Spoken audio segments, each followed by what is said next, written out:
I want more artists to know that there's this type of option on the table. It's all about negotiating, and it's all about thinking outside the box. The more and more I got smarter, the more and more I realized that all roads led to Bitcoin. If I really wanted to preserve my wealth and be in a risk-off type of situation, the least riskiest thing I could own was Bitcoin. What's the most important asset in the music industry? And it's the ability to collect the royalties every month. That's kind of the reason why labels still exist, because they're still scouting talent, and they're finding talent that has yet to be discovered, where they're going to pour capital in and take this immense risk, right? And they also exist because they're going after these trendy DIY type of artists, but giving them maybe even better deals than the ones that are just starting out. When I read the Bitcoin Standard, one of the points that the author makes in that book is how when we were on the gold standard, some of the best art was commissioned. And again, I see the same thing happening with Bitcoin. You propose something with like strategic Bitcoin reserve for record labels and stuff like that. Yeah, no, exactly. So yeah, a little bit about me. I was a producer most of my life, still am. Go by Mikey the Magician as a producer. And I worked with a lot of really cool underground acts. So like the Suicide Boys, Puya, Ramirez, a bunch of like emerging underground acts that became big. Lil Peep, XXX Tentacion, those types of people. And just growing up around the music industry, kind of getting a knack for the business of it, I eventually sold a portion of my music catalog. You know, this sale gave me a bunch of cash that I had no idea what to do with. And so I started studying a lot, right? Trying to get smarter. Like with this pile of cash, this is like 2022. And so it's a life-changing amount of money. I have a lot of cash, don't know what to do with it.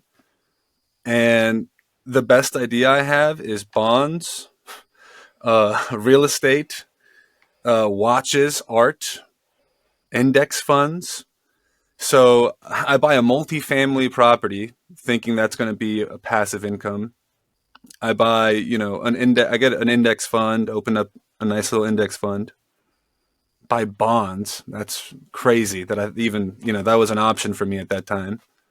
And so I sold my music catalog, and this was the best idea I could come up with.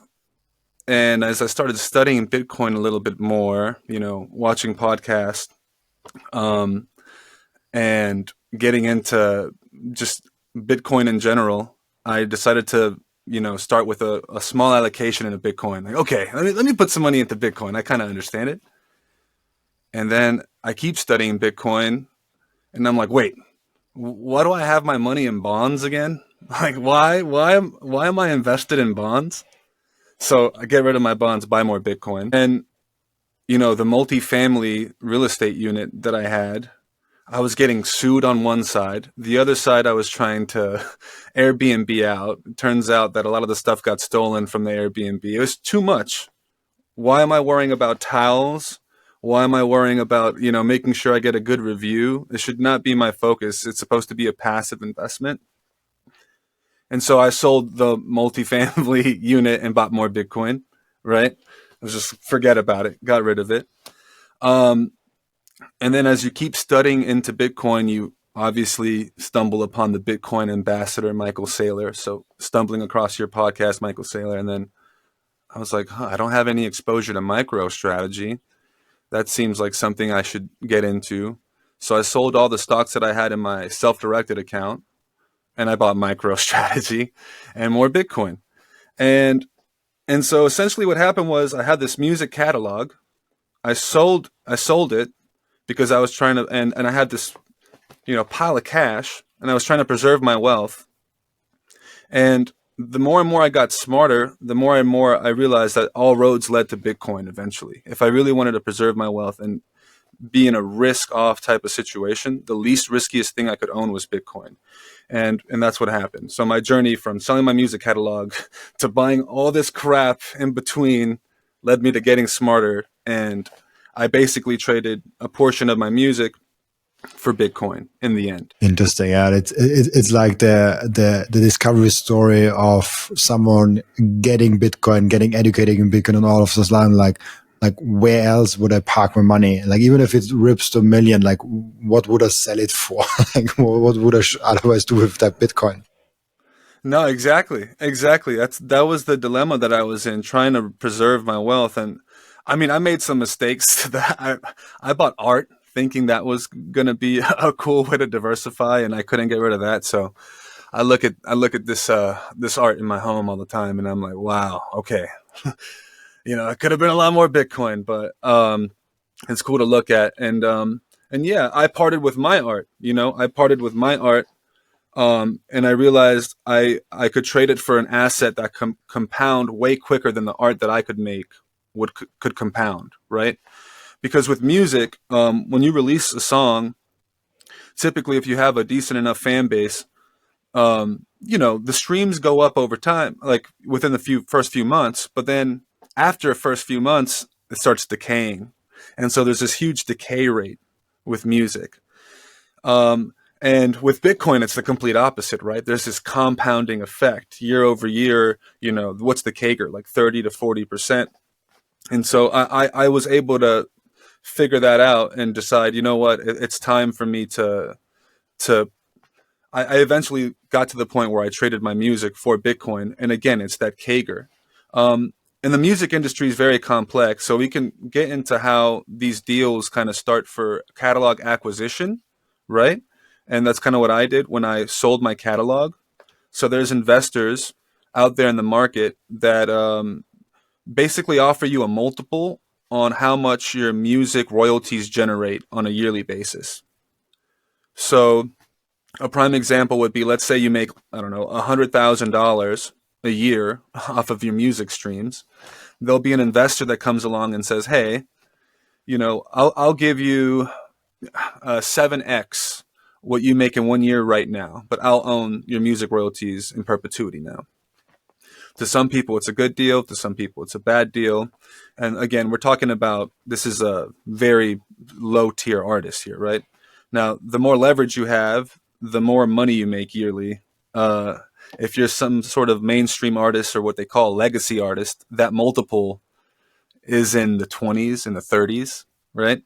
And so now you could see if you make maybe, a couple $1,000,000 a year and somebody offers you, $50 million right now, I mean, it's a compelling thing to want. You're definitely going to think about it, right? And again, when we talk about decay in music, right? Sometimes how are you so certain that your music's going to compound at a decent rate every year? More often than not, it probably won't, unless you're Mariah Carey with, one of those Christmas songs that comes in every holiday. So, for a lot of artists that were like me in like these indie type of pockets where you're only going to get offered a 6 to 10x type of multiple, I think it was kind of smart to trade my music and eventually wind up in Bitcoin. But while I did all this, I definitely got smarter. I studied a bunch and I opened up a record label. And yeah, now, you know, looking at how the music industry operates and how they sign artists, it's definitely a tough thing to see because a lot of these deals are like predatory in nature. And that's kind of what I wanted to discuss today, how we could fix these types of deals and make both parties kind of meet in the middle, and have a good handshake as opposed to never trusting each other, really. That's super interesting. And you also sent me, I think it was a Google Docs or something like that, with the thing. I mean, I can also actually pull it up because if it's really interesting how Yeah. you summarize those things. No, of course, I could pull it up too. But yeah, I think first and like maybe the most important thing I can bring up for your listeners is how the music industry works in general. And That one is it, right? yeah, it's that one right there.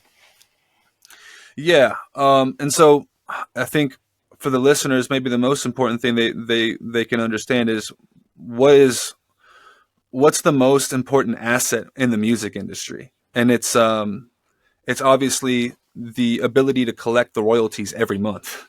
That's huge, right? And so when a song is made, there's two copyrights that are made. There's what's known as the master recording, and then there's what's known as the publishing. Both super important, but the one that probably generates 70, 80% of the revenue from the song in and of itself is the master recording. And that's the actual wave file of the music, right? That actual wave file. And whoever owns this wave file is able to collect royalties on a monthly basis from Spotify, from Apple Music, from YouTube Music. And so it's very important to be the owner of that master recording royalty. So typically, that's what record labels go after, right? They go after what's known as the master recording royalty. So that's the most important thing, understanding that. Okay. Now, record labels, they have what's known as A&Rs, and these are people that work within the record labels, and they just scout the internet. They're on the internet, they're on Twitter, and they're constantly looking for artists that are on an uptrend, on an uptick. They'll fly out, meet them in person, and then they'll tell the label, hey, we should probably sign this person. Typically, these artists, are in their late teens, early 20s, don't know too much about music.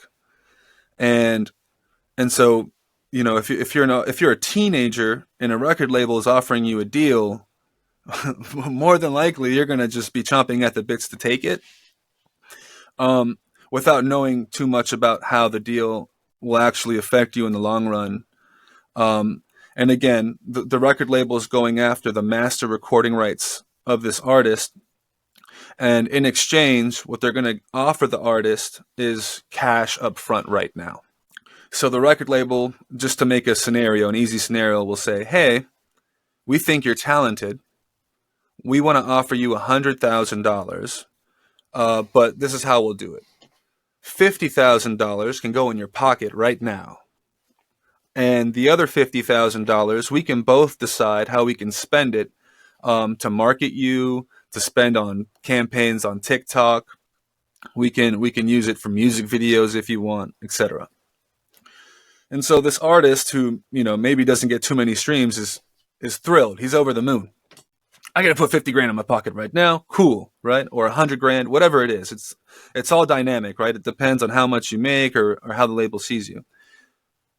But in exchange for what the label is giving you, what you're giving up is the master recording rights of your music for either forever, so in perpetuity, you might be giving it up forever, or for 20 to 30 years, which is very interesting. You're going to lose that for a very long time. Now, not only that, once the label recoups what they've given you, and they recoup their initial investment of $100K, they'll then give you, a 20 or 30% of whatever the music generates, and they'll keep the other 70 or 80%.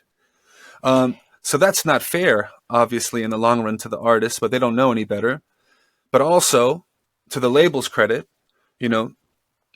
they take on these very risky deals. And that's where we're going to move on to next, which is risk. There's so much risk associated with these deals and with these artists. This is interesting because you take someone on that's in his teens, and maybe he just used to make for music for 2 years, was not bad in it, but he doesn't really want to do it. Maybe after 1 year, it's goodbye. I don't want to do it anymore. I now want to be a pro football player, pursues it for 5 years and never comes back, or whatever. So obviously it's risky, but for me, I mean, I'm I have no clue about the music industry whatsoever.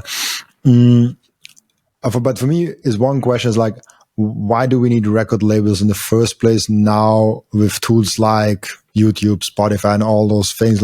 Most people just for example, it's a little bit, I compare it, and maybe that comparison is bad, but I compare it with we had news broadcasters, we had all those media organizations, and now we just have podcasts that basically do it themselves, or on Twitter, a bunch of people that just write stuff, and they're journalists, and they actually make a little living out of that.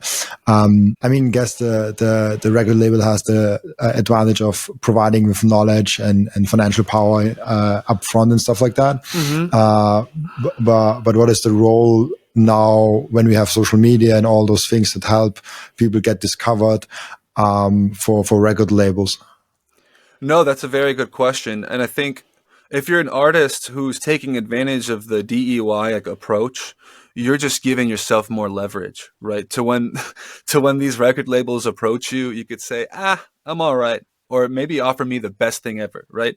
So number one, we obviously don't need record labels if we're already doing good on our own. Now they can come in and kind of implement a better strategy, maybe offer you even more capital, maybe find a way to, connect some dots for you, get you in the rooms with certain people, provide you a team of 20, 30 people that are constantly talking about your project and figuring out ways to strategize it, looking at every data point on it, right? But you're spot on.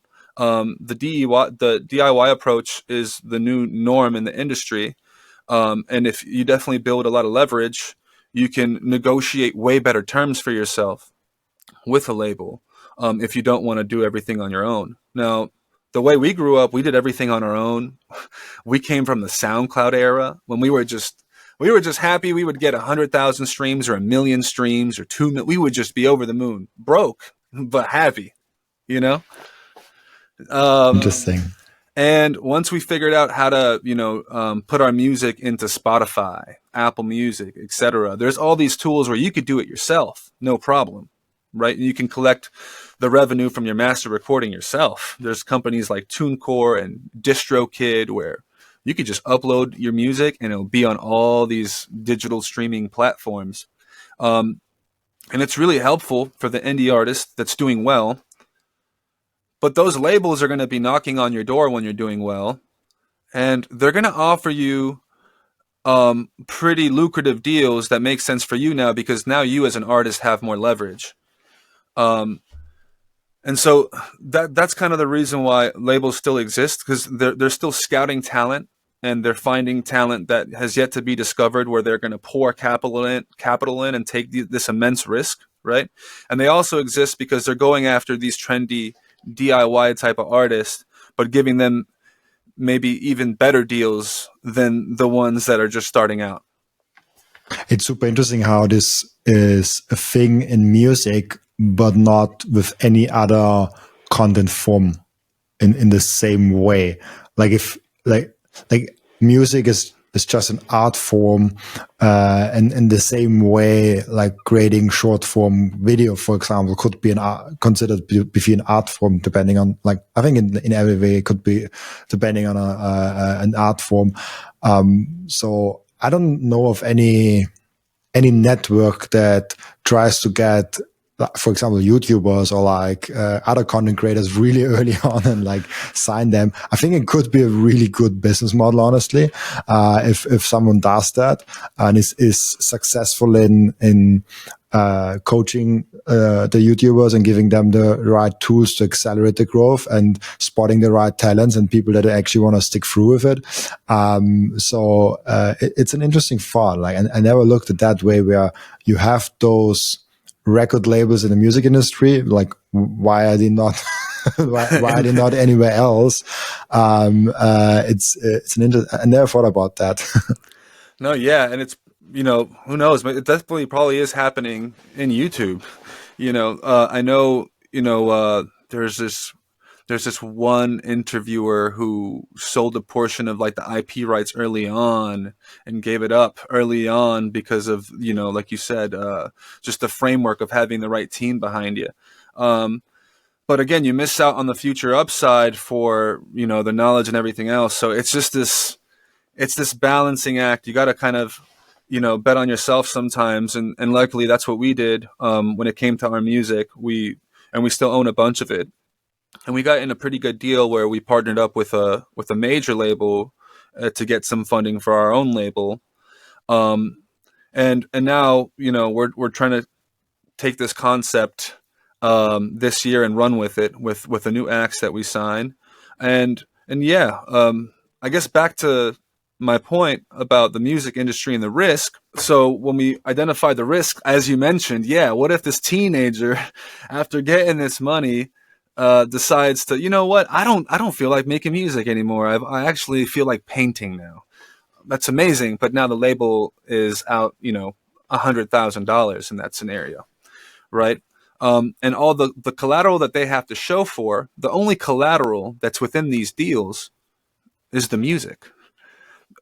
So let's say another scenario. Let's say that this teenager, other artist that's in his early 20s even decides to deliver the album to the music label, and it doesn't perform well at all, and they spent the $100,000 in this scenario already on music videos and TikTok ads and all these other types of marketing ads. Well, now the label's out all that income, and let's say the music's only making, I don't know, $500 a month or something like that. I mean, it's going to take the label 20 something. I don't know the math here, but a very long time to recoup on their investment, and they're going to be miserable. And that's why these deals exist, right? Because they're taking flyers and they're losing 90% of the time on their deals. 90% of the time they know that they're going to lose. So it's a volume game.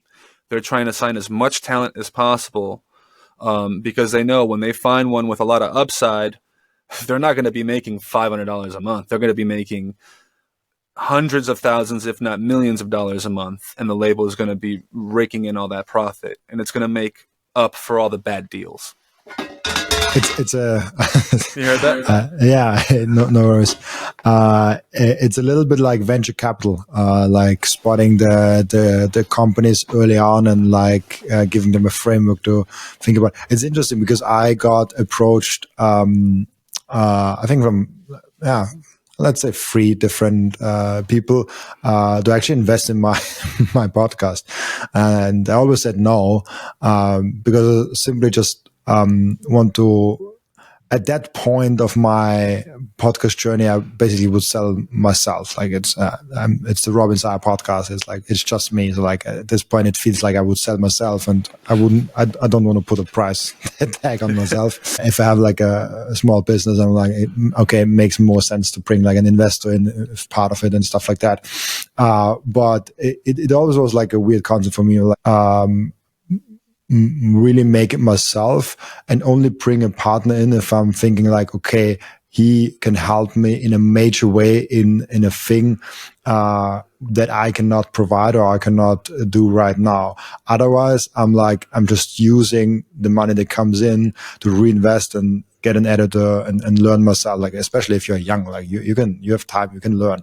And those learnings that you do with building the first company or building a record label or building yourself as an artist, I think that is a really valuable time on you, and then maybe actually it makes sense for the second company to bring investors in and to make it from the beginning a little bit bigger, but maybe you already have capital, but that's a whole different topic and tangent here. There's so much interesting things here because like music industry is completely new topic, and usually I only talk about Bitcoin, so I'm getting excited if there's new topics to talk about. No, I'm glad we could do it. But it's exactly what you said too. You want to find someone that can add value, right? You want to find somebody that can come in and add value to whatever it is that you're creating. In this instance, in the music industry, when we're talking about those DIY artists, why do labels still exist? Why will they go after them? Again, if they're doing well, the artists may consider it if they can add value. If they can add value to their business, but now they're not parting with too much of their business, right? They're parting with a very tiny portion. And we can talk about those types of deals because every single deal is dynamic within this music industry, right? It's all based on, how much you generate, how much leverage do you have, how many monthly listeners you have, and everything. The structure of the deal will change drastically depending on the leverage you have and the people in your team to make a reasonable deal for you. But again, it all boils down to adding value. And just as you mentioned on how you can, do things yourself, edit yourself, figure out how to do certain programs. There's a lot of value for artists in the music industry that know how to record themselves, that know how to produce their own music. Not every artist with a good voice knows how to record themselves, knows how to even turn on a MacBook and figure out the application that they need to open. They need somebody by their side 24/7 to record them. They need somebody to make them sound good, and they need somebody to make the beat. And so more often than not, the artists with a lot more leverage too are the talented ones who can do everything themselves as well, because it doesn't cost them too much to produce a record. If you look at some of these labels, when they sign artists that can't do anything themselves, they usually have to also allocate a portion of the capital into what's known as the recording budget. So they can go to a studio, find someone to record them, find somebody to make them sound good, find somebody to make the music. And now it's getting even more expensive, right? And so the label's going to want a bigger piece because you have less leverage. So all this stuff kind of boils on to more risk, right? There's more risk if you don't know how to make your own music and it's going to cost us money to produce it. There's more risk if we're only banking on the future performance of your music, because if it doesn't perform well, that's all we hold as collateral as a label. There's more risk as the label, because what if we were signing you and you were a trendy artist and that trend has now sailed away and there's something new and exciting, right? So those are all the risks that the label faces. But now let's look at it from an artist's perspective, right? Because I also think like an artist as well, because I am one. And so for an artist, okay, well, let's say I sign this deal. I do great. I deliver my music. It does fantastic. And I start getting a little bit older and smarter, and I start realizing, hey, I recouped my money. How much am I making again? Oh, 30%, 40% of what? 20%. And so there's some bitterness involved there, right? Now you're like, wait a second, this deal, it wasn't really too fair for me. And usually when labels sign a younger talent, they have what's known as option periods. So they're able to say, hey, you're still with us, so you have to give us a next album now, and we're going to exercise our next option period. So now deliver the next album. But you're going to have this unhappy artist now that's delivering this next album, who's just delivering music in the most productive years of his artistic career to get out of the deal that they signed when they were younger. And so you could see how it's not fair for the artist. And you can see how the artist also needs to think about, well, you guys have a marketing fund for me. How do I know that you guys won't, deploy this capital in a poor way? How do I know that you're making the best use of this capital? Because typically the labels say, hey, we're going to spend money on, PR. And we're going to get you on all these interview places. You're going to go and do radio spots. We're going to get you on this blog and the third. And they'll spend tens of thousands of dollars monthly on a publicist. And what if they only get them a few blog write-ups? Well, that's just wasted capital, right? And it's not fair for the artist either. So you can see how both sides really, they're both kind of unhappy in the end. Right? And it's really bad. It's just really bad business being done. I partnered up with Coin Vigilante. This is the most beautiful Bitcoin timepiece that I ever saw created by anyone. Look at that beauty. I love it so much. Coin Vigilante made a perfect Bitcoin watch. That's the perfect, subtle, elegant way to go out there and show that you are a Bitcoiner. And that watch brand is Bitcoin only. And Coin Vigilante just dropped a completely new and amazing Genesis edition of their watch collections. You have the date of the first ever mined Bitcoin block in there, and of course also the block height and which epoch we are currently in. I love the level of detail they put in this masterpiece, and make sure to check out those amazing Coin Vigilante timepieces down in the descriptions. I love those watches so much. If you watch or listen to my podcast on a regular basis, I guess you already bought some Bitcoin. And now the most important step is to keep the Bitcoin. Keep them secure in a hardware wallet. My personal recommendation for hardware wallet is the BitBox. It's super secure. It's simple to set up. It's also a perfect gift for a friend who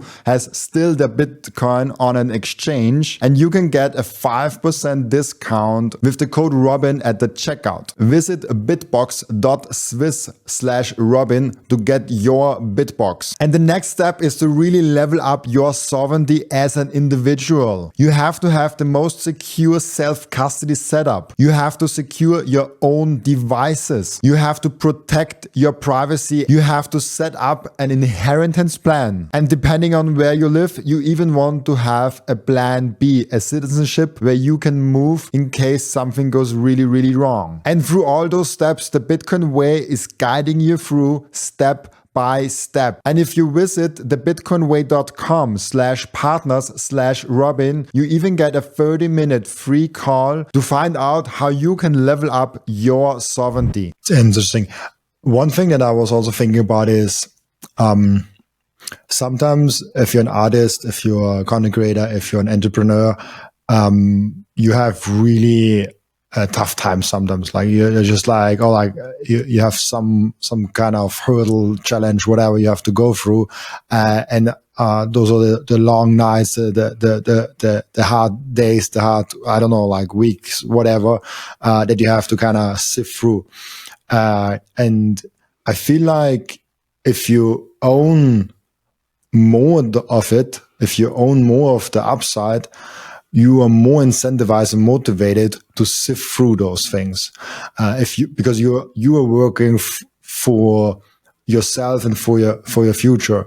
It's the same way like an employee who has on a company who has like zero stake in the company and zero interest then growing that company, other than doing his job and getting a salary. He will not be motivated to work at like 11:30 p.m. to make that presentation, to deliver it next day in the morning, 5 a.m. to the client. But an entrepreneur does, and he will say like, "Oh, I will not sleep today because I will make that presentation," or like whatever it is. So I think like ownership. And a fair deal is not only, as you said, not only good for the artist, but I think also for the record label of like, it gives him the motivation to work really hard because he knows if he works hard, he gets a lot of the upside. So that, I just wanted to add that here because I think like it's really important also to see the motivation side of the artist for the record label. No, exactly. The artist needs a part of that upside. You don't want an artist that is going to feel that's going to look back on their deal, on their most productive years of their creativity, and realize that they gave most of it up without even knowing. Sometimes, right? Without even knowing, because yeah, there's lawyers and there's people that look after these deals, but again, ultimately, the lawyer's going to say this is the best deal for you at the time, because it sometimes it really is, right? It's not the lawyer's fault that you didn't have any leverage, but that's why I think Bitcoin could be so powerful if used correctly as collateral, because it can kind of bridge the gap between these insane deals where no one's really happy, and we can kind of meet in the middle somewhere where it makes sense for everyone and there's more upside. And not only that, I think art will be better over time when we introduce Bitcoin into these deals. And so, again, one of the main components as to why these deals are structured like this is because the collateral is just very bad and there's a lot of risk. And usually the music that the artist delivers sometimes won't get in a recouped position quick enough. And so another thing that happens too is that the artist never gets the option to make the next album. And they're what's known as a shelved artist, or they're just stuck in limbo after they deliver a piece of art that might have been good, by the way, right? It's not their fault. Maybe it didn't perform as well. It might have been good, but now they're stuck. They don't know if they have to deliver another album. They can't go anywhere else. The label has the rights to, them exclusively. And we're just in this scenario where an artist really can't, create anything until the label tells them, hey, you know what, we're moving on from you, or hey, you know what, we're going to pick up your option. Either way, very scary stuff, more stress on the artist too. And so apart from that, the decay rate of music, how we talked about earlier, right? Let's say you're not one of these what's known as legacy artists, where the catalog just is on a crazy uptick over time, and it's more on this decaying type of slope. Well, you're obviously going to recoup slower over time, and again, there's once you recoup the money for the label and once you start seeing some of the income, it's going to be significantly less right after a while. So there's all these variables in play that make these deals what they are right now. But now, if you introduce Bitcoin into the equation, it can solve a lot of the problems, and it can make these deals go from being perpetual in nature, where the label is going to own the music forever, to maybe licensing terms of 7 to 10 years, and those would be the holding periods for the Bitcoin, because as we know, maybe Bitcoin over a course of 1 year can be very volatile, 2 years very volatile, but over a course of 10, I think it's pretty safe to assume that it's going to be a good bet that it's going to go up over time, and that gets the artist's account in a recouped position quicker. It doesn't allow them to give up too much of the equity initially, because if they're okay in using Bitcoin as collateral for their deal, well, now they're going to, instead of it being 70% in favor of the label and 30% for the artist, it'll be flipped in reverse, right? It'll be 70 or 80% in favor of the artist, or 30 and 20% for the label, because the artist is willing to use Bitcoin as collateral within the deal. So the way this scenario would work is kind of like the other one we talked about, and let's use the same $100,000 example. So let's say there's an artist, again, kind of starting out, very talented, has some streams that get scouted by an A&R, and the label is willing to spend $100,000 on them. Well, what if $50,000 goes in a fund for Bitcoin collateral, and the other $50,000 is there to spend on the artist's music career?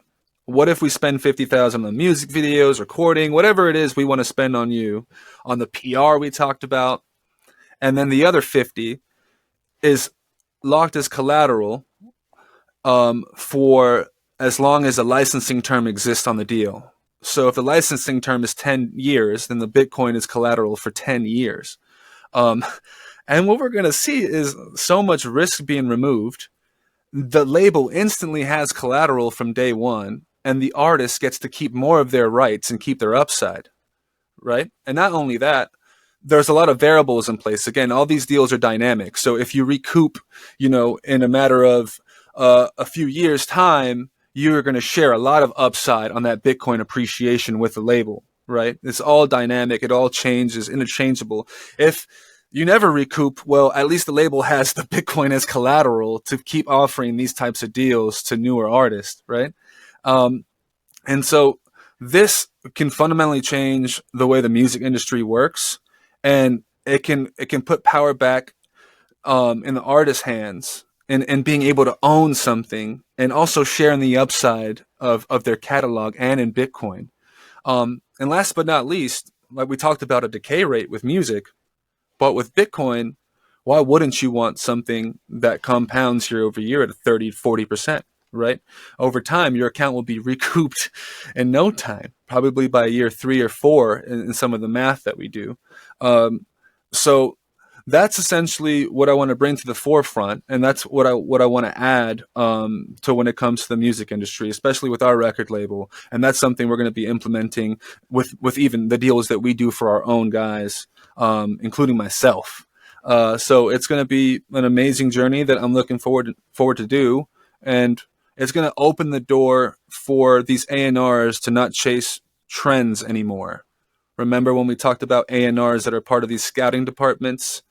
At the end of the day, they're trying to keep their job. They're not trying to lose their job. And so they have to bring somebody in that makes some revenue.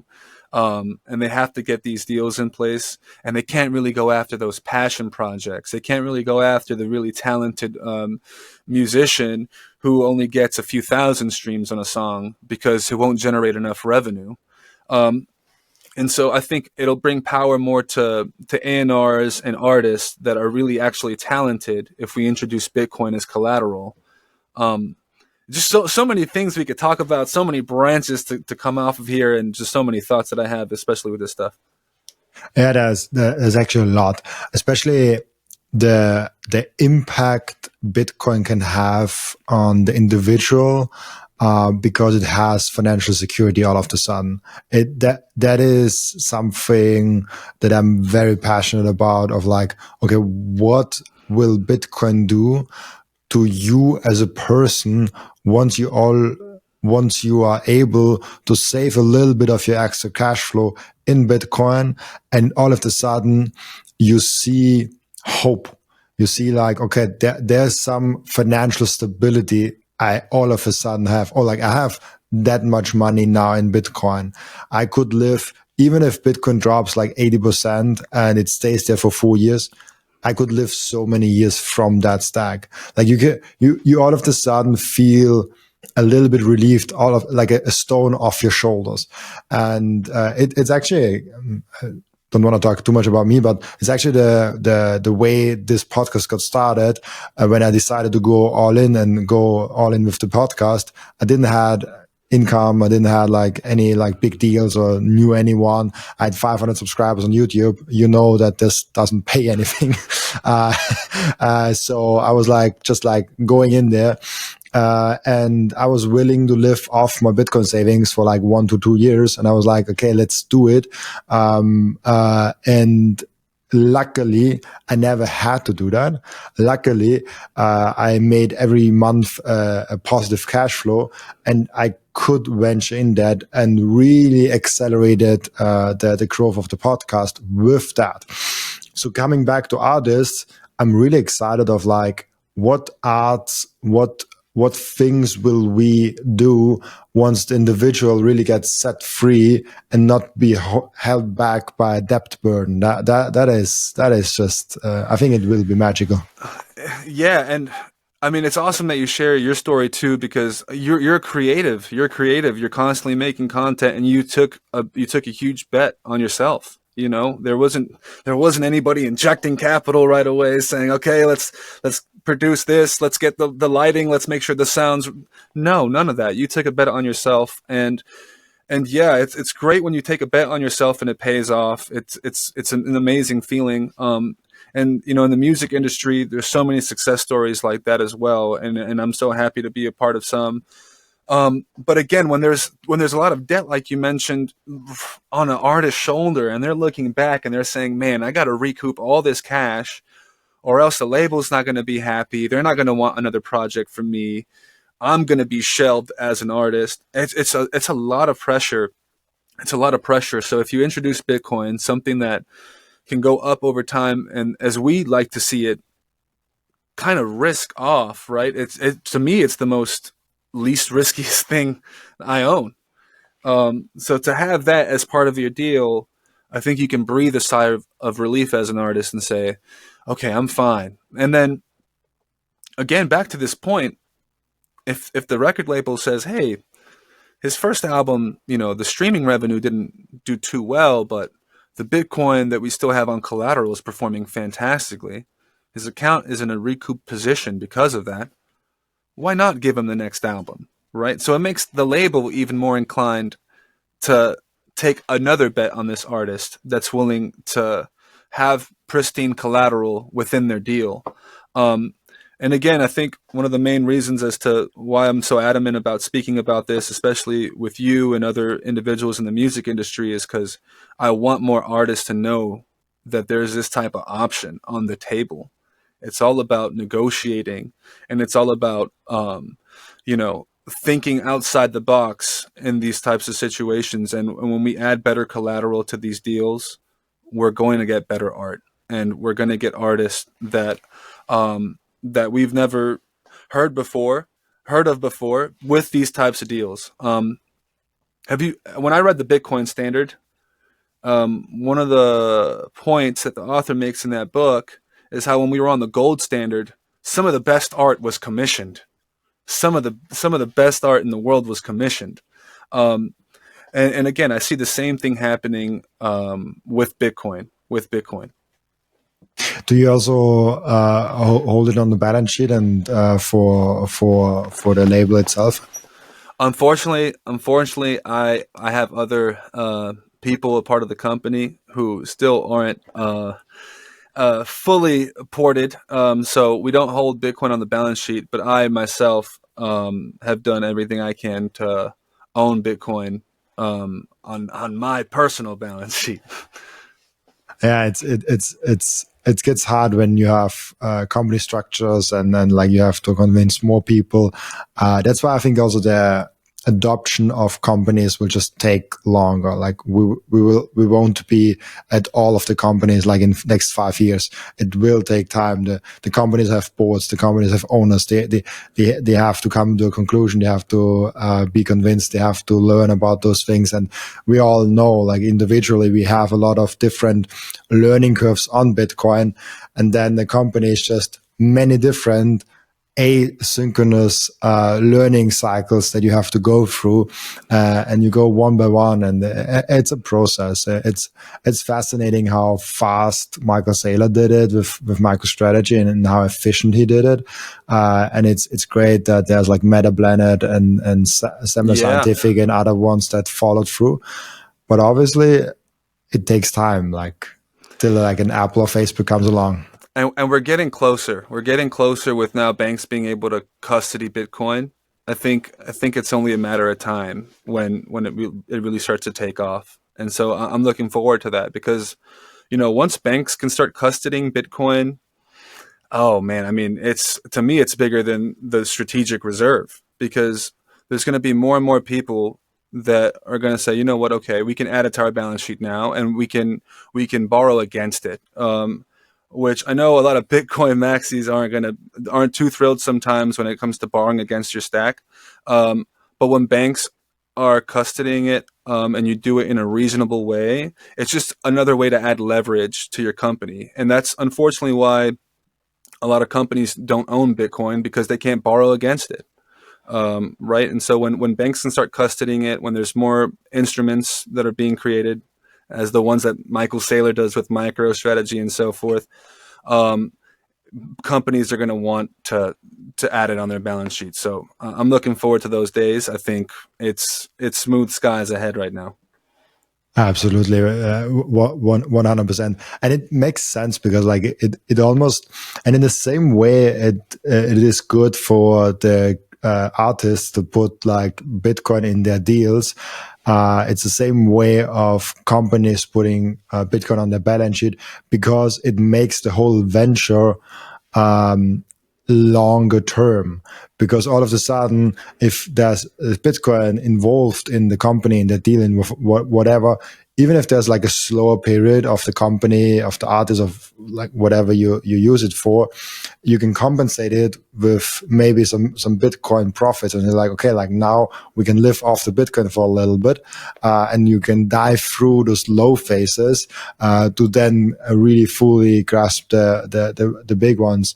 And if you're just like on zero, and once it gets working a little, once it stopped working a little bit, you on your own, and you're like, oh, it doesn't work anymore because we don't have financial security and don't have financial safety. It does something with our brains. It like having a financial security is extremely important for the creativity of human beings to unfold and really develop. So I'm also really curious on your take on this. What do you think is the impact of Bitcoin on our world once it gets fully adopted? Man, that's a good one. I think, I mean, of course, art's going to get better, and I think we're going to be just more efficient. We're just going to be more efficient. We're going to be looking for ways to get the most out of our capital, because it's going to be hard to kind of part with our capital if it isn't done efficiently. So I think we're going to X out all the waste, and it's just going to be a society built around efficiency on Bitcoin. And again, the deflationary aspect of it is amazing, and I think that's what's going to allow us to really ramp up on creativity and focus on I don't know, just amazing technological breakthroughs and advances, because again, we're spending money wisely again. Because when money's cheap, when money's cheap, you're just trying to get rid of it, right? It's like a hot potato.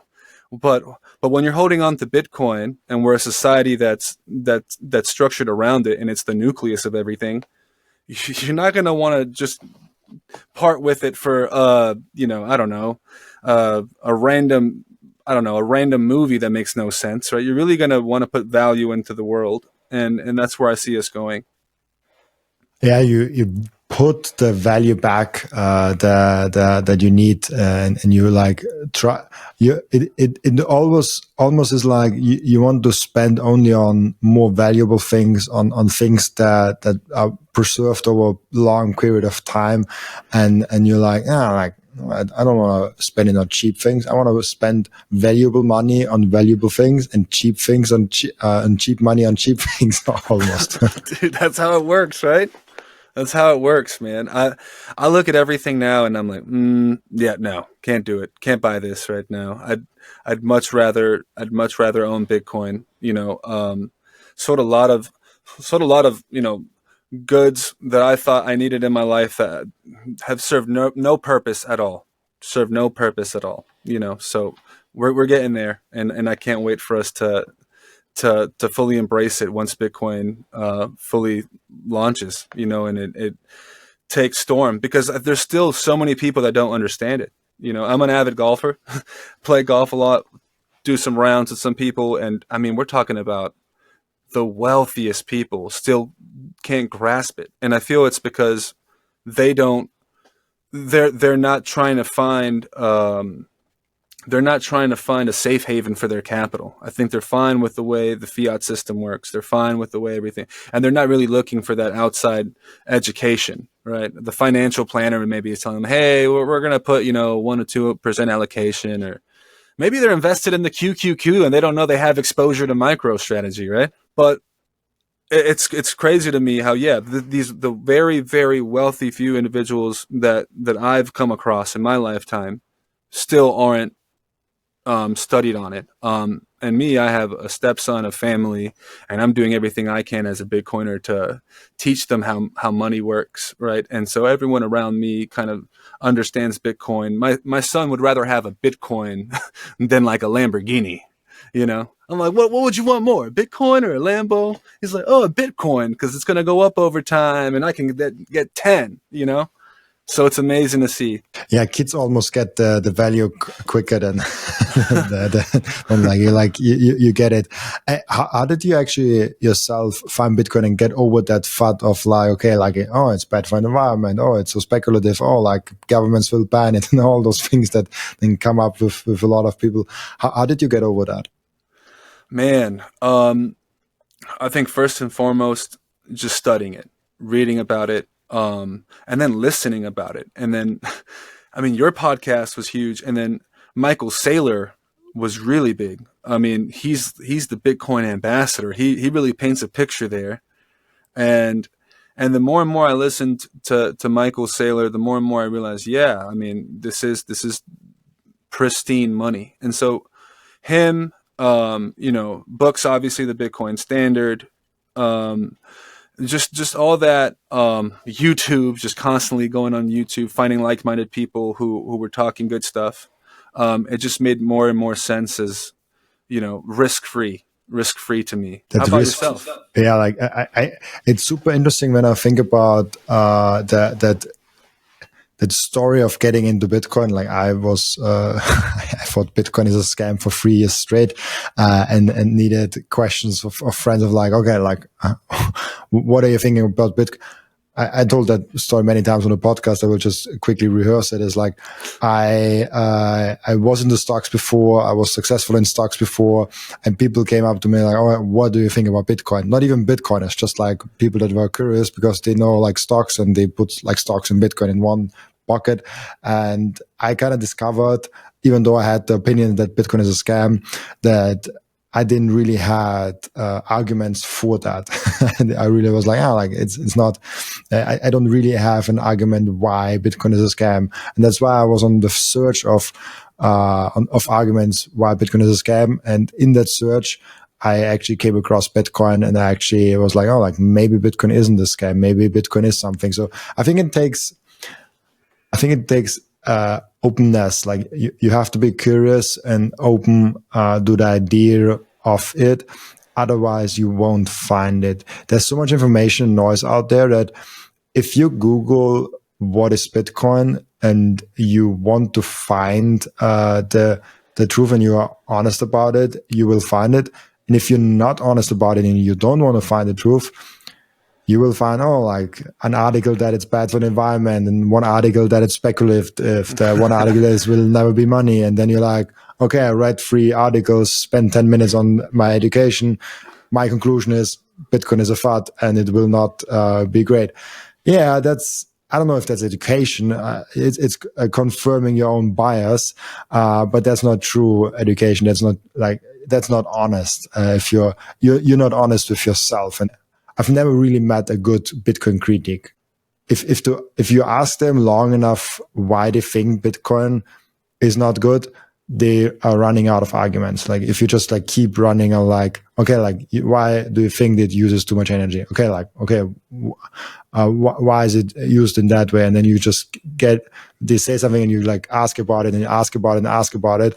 And usually I discover on the 4th wave of asking or 5th wave of asking, they're like, oh, okay, I don't know that. It's like they're running out of arguments because they didn't deeply study it. At least that's my subjective experiences with some Bitcoin critics in the real world. No, I love to hear it, man. It's good. It's good to see, that you're constantly talking to people and asking them these questions. And it's funny with me, when I keep buying Bitcoin and my dad just goes, oh man, but he likes Bitcoin. My father does, but now he goes, okay, so when do you plan on selling it? I'm like, what's your exit strategy looking like? Never. I'll never sell it. I'll always own it. And so it's just funny. It still takes a while for, the older generation to catch on to. I mean, it's amazing that we have somebody like Michael Seyr who, it's like my father's age, right? Who understands this stuff, who took such a big bet on Bitcoin with this company. But is it really a bet if you deem it the least riskiest thing, right? And so with me, yeah, it's fun educating my friends and family on it. And anytime I get the question, when will you part with it? Never, I heard your last podcast. I'm like, I'm going to have to do some estate plan, figure out how to give the keys to my next of kin, right? Maybe have them go through a hour-long course and pass a huge test before they even get access to the keys so they truly understand it, right? Something like that. Yeah. Inheritance planning is super important. It's something it's sometimes overlooked with Bitcoiners. They're really excited about Bitcoin, but they don't think about how do I want to give it to my heirs and how do I want to give it to my people. But yeah, it's definitely interesting. I have one question that I asked each and every one of my guests, and the question is what can we learn from you besides Bitcoin? I would add with you besides music also. What we can learn from me is, when I sold a portion of my music catalog, and I had this influx of cash that I had no idea what to do with, and I eventually got smart. I worked my whole life to get to the point where I could have these X amount of dollars in my head that I thought would make me truly happy, or this X amount that I thought would make me, forget about everything and all the worries. And I think what I really learned at that moment, when I had all the free time in the world and I finally had, quote unquote, made whatever goal I had in my head, was that I still didn't feel that sense of relief or happiness. And so what I think your listeners can learn from myself too, apart from me being a musician in this journey, is to just be happy throughout this whole entire journey. I know we have all these projections of where Bitcoin's going to go, and that's when, maybe I'll sell off a little bit of my stack, and that's when I'll be really happy when I can buy this or do that. But I'm telling you right now, yeah, your quality of life will improve, but happiness is within you. Just be happy every day through your journey. and try to live in the moment right now. And yes, the future's bright, but when we get to our goal, as long as we were happy towards the goal, I think that's the most important thing. Absolutely. It's sometimes we believe that there's like this one thing that needs to happen in our life, then we're all of a sudden happy. Then this one thing happens and you realize nothing has changed in your life.